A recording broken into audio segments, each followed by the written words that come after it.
काश तू चाँद होती, काश तू चाँद होती और मैं सितारा होता।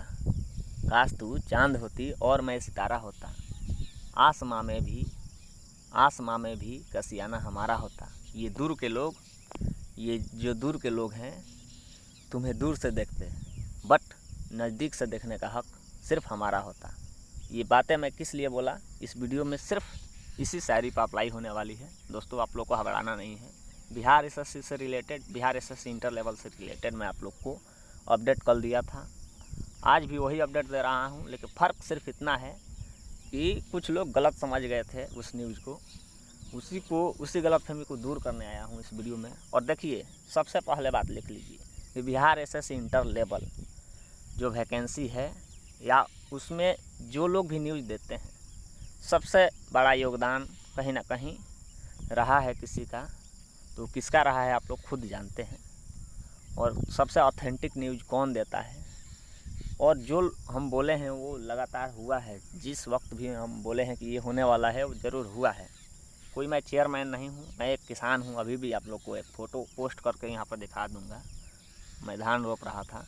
बट चलिए, मेरी एक शौक़ है कि मैं मास्कम करना चाहता था, हालांकि आगे चल के करूँगा भी। देखिए, हमें नौकरी वोकरी तो करना नहीं, हमें एक जर्नलिस्ट बनना है, लोगों की सेवा करना है। तो उन सेवाओं में क्या कुछ हमें मिला है, हमें फेम मिला है, यानी कि थोड़ी सी फेमस हुआ हूँ, ठीक है ना। और लोग हमें काफ़ी प्यार किए हुए हैं। और बिहार एसएससी इंटर लेवल के कैंडिडेट जो पास किए हुए हैं या जो फेल हैं, सभी लोग हमें ज़ोरदार मोहब्बत करते हैं और अभी भी करते हैं और किए थे। और कहीं ना कहीं उन्हीं लोग का देन है कि हम इतना आप लोग के सामने आकर बोल लेते हैं। नहीं तो हम तो बोलने में भी घबराते थे आप लोग के सामने, जो घबराहट एक होती थी अंदर वो। लेकिन आप लोगों ने हमें मोटिवेट किया और मैं लगातार वीडियो बनाते गया और लोग हमसे जुड़ते गए। और उसका कारण ये हुआ कि हम लोग 6 साल की मरी हुई वैकेंसी को ज़िंदा किए। और कहीं ना कहीं उसकी पीटी का जो एग्ज़ाम हुआ था, उसका रिज़ल्ट घोषित हुआ 17 फरवरी को। और कहीं ना कहीं पूरे बिहार के युवाओं में एक जोश आई थी। चलिए, वो बात सही है। लेकिन मैंने आप लोग से एक शेर अप्लाई किया कि जो हक है सिर्फ हमारा होता, देखने का जो हक है वो सिर्फ हमारा होता। तो एक प्रेमी अपने प्रेमिका से बोल रहा है कि देखने का सिर्फ हक हमारा होता है। तो ये अच्छी बात है, क्योंकि एक प्रेमी है और प्रेम होना भी चाहिए एक दूसरे के लिए। ये नहीं कि प्रेम कोई बाज़ार का गाजर है। सॉरी गाइस, मैं इसमें प्रेम का थोड़ी बातें कर रहा हूँ, बट कोई नहीं, मॉडर्न युग है, आप लोग को समझाने के लिए कर रहा हूँ। तो प्रेम कोई गाजर नहीं है कि गाजर का भाव से बिक जाता है। तो हक सिर्फ उनका होना चाहिए जो लोग एक दूसरे से मोहब्बत करते हैं, तो देखने का हक भी उनका होना चाहिए। बट कोई नहीं, नज़दीक से जो देखने की बात है। लेकिन ये प्रेमी वाला बात नहीं है कि जो बीएसएससी है वो अपना घर का खेती है, ठीक है ना, और वो हमारा ही है। इस पर चिढ़िएगा नहीं, बातें समझिएगा। देखिए, बीएसएससी का मेंस का एग्ज़ाम अगर हम चाहें और आप लोग का सपोर्ट रहा तो हम अपने मीडिया के माध्यम से लगातार प्रचार करते हैं और लोगों को लाते हैं एक प्लेटफॉर्म पर, और फिर हम लोग चल कर आगे लड़ाई लड़ते हैं। कोई उसी में से करने लगता है, क्या इसका नेतृत्व करने लगता है। जैसे कि आप सभी जानते हैं कि मैंने काफ़ी इस पर वीडियो बनाया, तब जाकर कहीं ना कहीं दिलीप भाई, मनीष जी और सारे बहुत नेता जुड़े, उधर अमरजीत जी, बहुत सारा, पुरुषोत्तम जी, बहुत सारे नेता जुड़े हमसे।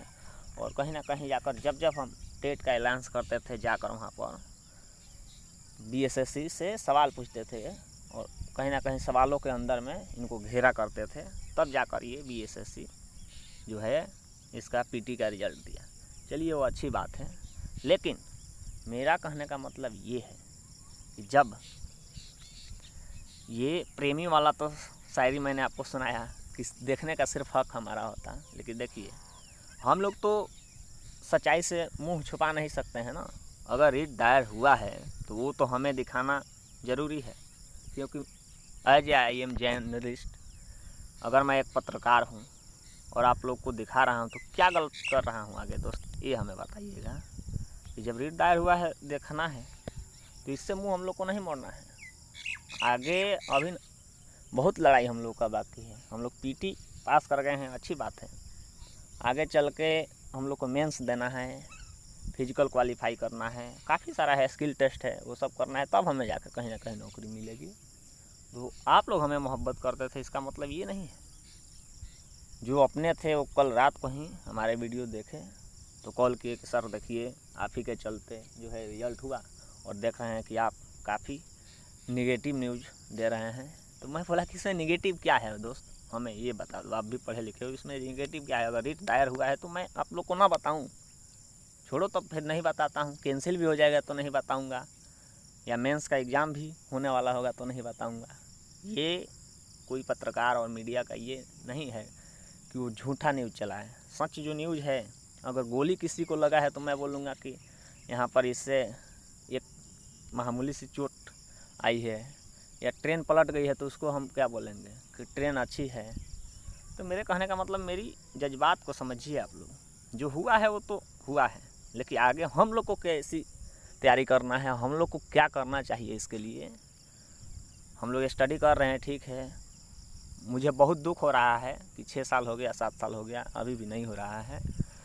मान लीजिए रेलवे ग्रुप डी का तैयारी करने वाले व्यक्ति हमें कॉल किए कि देखिए सर हम रेलवे और ग्रुप डी के छोड़कर और इसका तैयारी कर रहे हैं कि हो जाए। मैं बोला बहुत अच्छी बात है, आप रेलवे ग्रुप डी का तैयारी छोड़कर ये कर रहे हैं क्योंकि रेलवे निजीकरण करने जा रहा है सरकार। चलिए, हमें प्राइवेट भी जॉब मिले, बट मिलना चाहिए। लेकिन मैं उनसे बोला कि बताइए कि अगर आप इसकी तैयारी कर रहे हैं तो लड़ने की क्यों अपने अंदर क्षमता नहीं लाते हैं?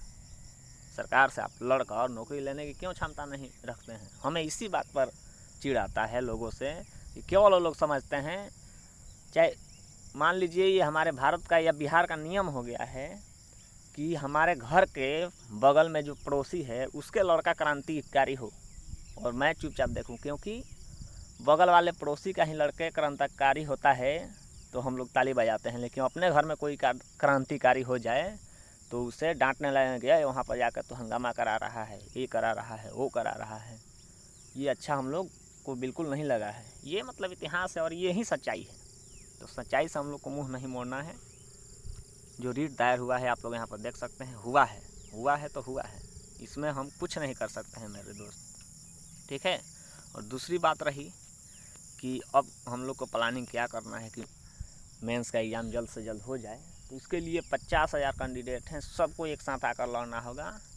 अगर आप में हिम्मत है तो कम से कम अभी जो कोरोना महामारी के चलते हम लोग आंदोलन नहीं कर सकते हैं, तो कम से कम तो ये कर सकते हैं ना कि सोशल मीडिया का पावर ले सकते हैं। सोशल मीडिया के पावर जैसे कि हम लोग लगातार इसको ट्रेंड करा सकते हैं ट्विटर पे, ये काम करा सकते हैं ना। घर से बैठे हुए मोबाइल किसके पास नहीं है आजकल इस आधुनिक युग में, तो वहाँ से ट्विटर हम लोग हैशटैग हम बता देंगे, कहिएगा तो कमेंट करके ज़रूर हमें बताइएगा। इस वीडियो का सिर्फ और सिर्फ मकसद ये है कि मेंस का एग्ज़ाम कैसे हो, उसको हम लोग को एक प्लेटफार्म पर आकर बातें करनी होगी। और कहीं ना कहीं ये अजय स्टडी और अजय कुमार की ये इतिहास रहा है कि लगातार बिहार में धांधली, और जो कुछ भी हुआ है, मान लीजिए ये भी तो एक धांधली ही है ना। जो एग्ज़ाम जल्दी नहीं हो रहा है मेंस का, या पीटी का रिजल्ट नहीं दे रहा था, तो उसके खिलाफ मैंने आवाज़ उठाई थी। और लगातार आंगनबाड़ी हो गया, बिहार अमीन हो गया, बिहार दरोगा हो गया, बिहार पुलिस हो गया, सबके खिलाफ मैंने आवाज़ उठाया है। और लोग जिसमें सक्रिय हुए हैं उसमें कहीं ना कहीं सफलता हम लोग को मिली है। तो जो न्यूज़ होती है वो मैं देता हूँ। उतना दिन से मैं क्यों नहीं न्यूज़ दे रहा था, मैं उतना दिन से क्यों नहीं न्यूज़ दे रहा था? क्योंकि न्यूज़ नहीं था भाई। बिहार एसएससी से एक ही न्यूज़ था, उसका एक ही खेल है कि 21 तारीख को मान लीजिए, आज 3 तारीख है और 3 तारीख तक डेट है फॉर्म भरने का बिहार एसएससी मेंस का। और 3 तारीख जैसे ही आएगा फिर वो बोल देगा कि अगले 1 माह के लिए फिर एक्सटेंड की जा रही है, क्योंकि कोरोना महामारी के कारण जो है काफ़ी दिक्कतों का सामना करना पड़ रहा है। हम लोग अपने सिस्टम को सुधार रहे हैं, काफ़ी मतलब ये सब दिक्कत आ रही है, इसीलिए फॉर्म अभी तक फिलअप नहीं हो पा रहा है। तो फिर हम 1 माह के लिए एक्सटेंड कर रहे हैं या 20 दिन के एक्सटेंड कर रहे हैं। तो यही सब तो ड्रामा चल रहा है बीएसएससी की। तो इससे हम लोग को काम नहीं चलेगा, ठीक है ना। बड़े बड़े नेता हमने तैयार किया है पटना में, और कहीं ना कहीं फिर से मैं इस लड़ाई को अपने हाथ में ले रहा हूँ। और बीएसएससी का जो है मेंस का एग्ज़ाम होगा, बिल्कुल होगा। देखिए रिट दायर हुआ है, चलिए जो भी सबका हक है इसमें कि सरकार से सवाल करे कि भाई ऐसा क्यों हुआ है, आंसर की इसका क्यों जारी नहीं हुआ, कट ऑफ जारी क्यों नहीं हुआ। तो ये सब के लिए हुआ है तो उसको करने दीजिए, जजमेंट आएगी वो मालूम चल जाएगा। 10 साल बाद CG11 का नहीं आया था जजमेंट, आया ना भाई आप लोग के सामने। तो जजमेंट से हम लोग को कुछ नहीं करना है, मेंस की एग्ज़ाम करवाना है। क्योंकि मैं आप लोग को सीधी बात बता दूं कि सरकार पूरी तरह यहाँ पर कोलैप्स हो चुकी है, मतलब इकोनॉमिक कोलैप्स के कारण नहीं लेना चाहती है इसका एग्ज़ाम, वैकेंसी नहीं कराना चाहती है। क्योंकि संविदा पर जब 15,000 में, 12,000 में, 10,000 में एक से एक काल जो टैलेंटेड बंदे हैं मिल जा रहे हैं वर्क करने के लिए, तो 40,000 और 50,000 के गरमाहा पर क्यों नौकरी कराएगा। हमें आप लोग यही सब जवाब दीजिए। तो सीधी सवाल अपने मैं विद्यार्थियों से कर रहा हूँ आज के बाद आप लोग नहीं सुधरे फिर मैं आप लोग के लिए कोई नहीं न्यूज़ दिया करूँगा बिहार SSC से रिलेटेड। इसीलिए लड़ना सीखो, और अगर आप लोग हमारे साथ तैयार हो तो हमारे साथ जुड़ो। अगर किसी को कोई दिक्कत है तो मैं नंबर बोल दे रहा हूँ 90 65 24 91 56, इस पर कॉल करके हमें डायरेक्ट बात करेंगे। और कमेंट बॉक्स में अगर आप तैयार हैं तो हैशटैग हम तैयार करेंगे बिहार SSC मेंस के लिए, उस पर लड़ाई लड़नी होगी। और कम से कम 10 दिन लगातार हम लोग को ट्रेंड कराना होगा बिहार SSC मेंस एग्ज़ाम के लिए, तब कहीं ना कहीं लगातार पेपरों में आएगी या कहीं ना कहीं ये संज्ञान में जाएगी सरकार की। और कहीं ना कहीं चुनाव है तो प्रेशर होगा, तो कहीं ना कहीं सोचेगी इस पर। नहीं तो ऐसा ही आप लोग तैयारी करते रह जाइएगा। ये कहीं ना कहीं 10 वर्षीय योजना तो हो ही गया है, 20 वर्षीय योजना का सामना करना न पड़ जाए, तब तक दूसरी जनरेशन आ जाएगी। फिलहाल आप लोग से कोई हमें दिक्कत नहीं है, हमसे कोई गलती होती है तो माफ़ कीजिए, क्योंकि आप लोग का प्यार के कारण ही हम एक सब्सक्राइबर से आज 5,000 प्लस परिवार हम लोग हो गए हैं अजय स्टडी फैमिली में। और ऐसा ही साथ आप लोग बनाए रखिए। फ़िलहाल हमें दीजिए इजाज़त। अगर आपकी राय होगी तो हम ज़रूर बिहार SSC एग्ज़ाम मेंस के लिए लड़ाई फिर से लड़ेंगे। फिर से मैं आ गया हूँ, आप लोग टेंशन ना लीजिए। आपका अजय, आपका प्यारा आ चुका है। तो चलिए गाइस, फिर से मिलेंगे किसी नए वीडियो नए टॉपिक के साथ। अब तक के लिए जय हिंद दोस्तों।